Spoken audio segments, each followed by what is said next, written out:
Okay, welcome back. This is the tutorial for administrators on the desktop. So this is not going to show you the mobile app side of things. This is just for the desktop specifically.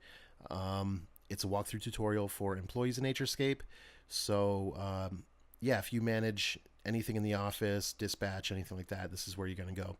So basically, what you want to do, I'll provide this link in an email, and this is the admin dashboard. Basically, what this dashboard shows you how many work orders are open, how many are assigned to specific employees, and how many work orders were open today. There's also a reporting area. You can do work order reports, rated work orders, and user ratings. Basically, inside the work order, which I'll show you in a minute, you can actually, the client, the end user, the app user, can actually rate their experience with technicians. So it's a great system for giving feedback. It's just a 5-star rating. Um, you know, you can reward employees for getting good ratings and things like that if you feel the need. So anyway, what we'll do is we'll look at this left-hand menu right here where it says work orders. There's all work orders. That's everything that you have access to. So if you go to all work orders and you're an employee who is specifically for, say, Surprise Farms, you'll only be able to view Surprise Farms unless you're an administrator over several or all of the different properties. Your work orders are work orders that you opened yourself. So if you had to open a work order, typically as an administrator in the system, you won't really be ordering or opening work orders. Assigned work orders are work orders that are assigned to you. So if I click here and I go to assigned, there's nothing available here. But if I go to all work orders,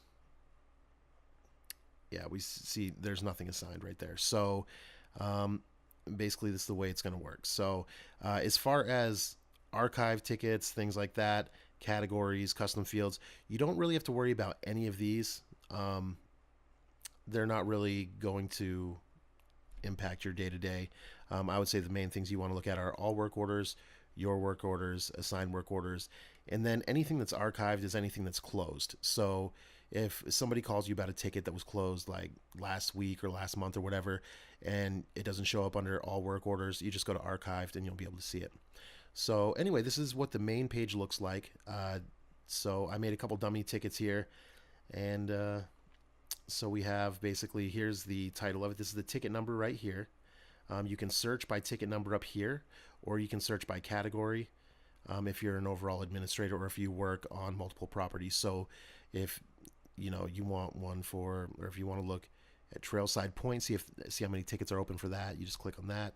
Currently there's none, but if I go to Surprise Farms, boom, I got those.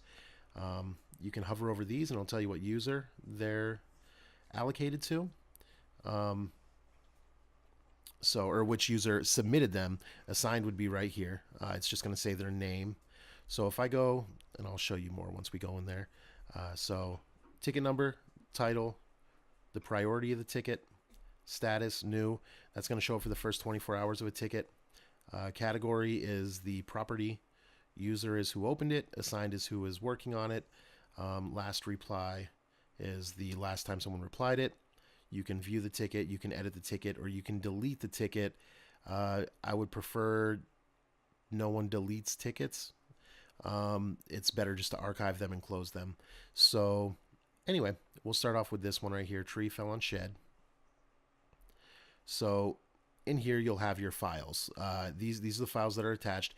These are what grab the address that goes right here. Now, because I uploaded these in the other tutorial from the front end from my computer, unfortunately there was no metadata because I was just taking screenshots, so I had to manually put in the address. However, if somebody takes a picture of an incident and uploads it, what you'll see here is you'll see geographical coordinates, and then right below here you're going to see a Google map that shows you a pin where the photo was taken. The accuracy is within 15 to 30 feet. So that's pretty cool. You'll see the incident type. This one for some reason was doubling. That's a bug that I fixed prior. Unfortunately didn't fix it right here, but I'll make sure that's all taken care of. So you come into the work order, and you can start to read the details. So you look here, you see the location, the incident type. If you want to reply to it, it's right here. Um, the notes are up here. I just made it really short. It just said tree fell. But anything that's in the description field of the ticket is going to show up right here above the attached files.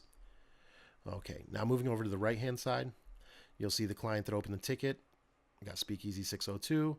Username is Speakeasy 602.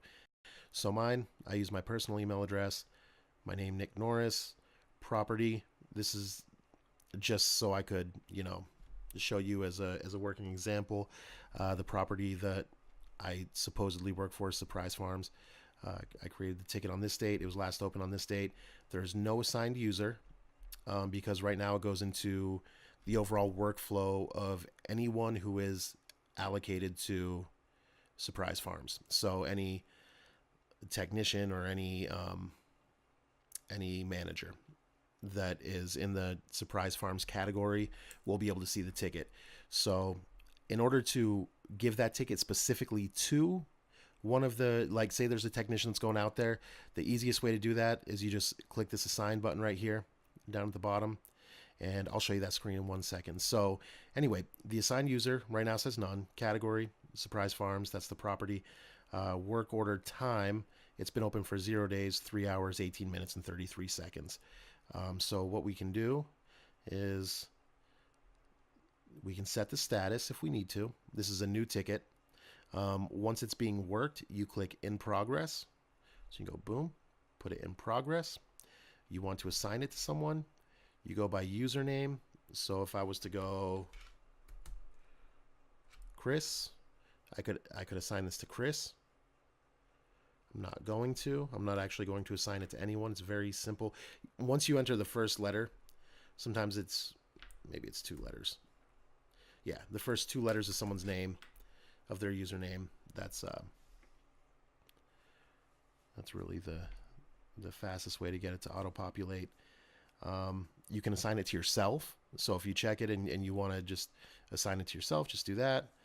You can merge it with other work orders. So say that there's 2 work orders that are on the same street and you want to just combine them because you have someone going out there. What it does is it takes the information from both tickets, puts them together into one ticket. You can assign that ticket to one person who's in that area, and it works really great. So I know one of the features that you guys really wanted was the print view. So if I click this print view, it brings it up to a printer-friendly version. So it's going to give you all your details just like on that page. Tree fell on shed, tree fell, attached files are there. Now, obviously, they won't be able to click those links. So what we'll do, this is one of the little things that we're working out, is making it so these images do show up. The map will show up on here with the geo coordinates. We'll have the Google map on here so they'll know exactly where the incident is. As long as those details are good and the image pops up correctly, we'll be good on that. And then this is the client information, create a date, and all that. So anytime you need to hand out an actual physical ticket to anyone, you can send reminders. So if this ticket's being worked on by someone and you want to, you want to notify them, this will notify the client that the ticket is waiting. Whoever's response is waiting at that point. So it'll just remind.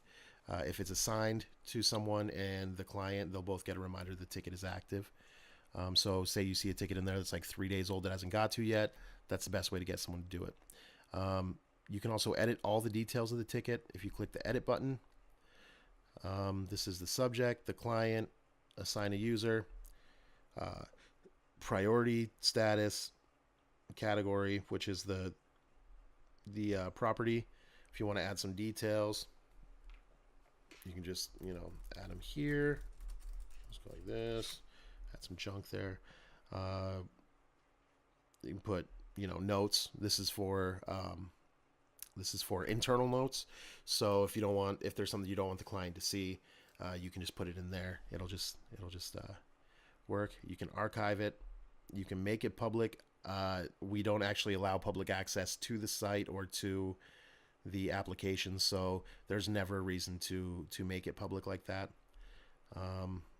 So this tells you all the incident. That's crazy. It shows the incident type 4 times.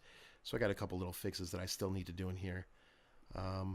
So then you just click update. Perfect. And then now it shows in progress, surprise farms, yada, yada, yada. So that's that. Let's check out anything else on the dashboard. So assigned work order. There's also on this dashboard, you'll see your own work orders that you submitted, if you did submit them. Any admin notes that are in the system, like for example,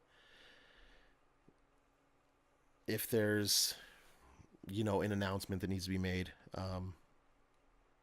let's make sure we're focusing on this or that, or something that you just need to notify everyone in the system about, you can add it to the admin notes there.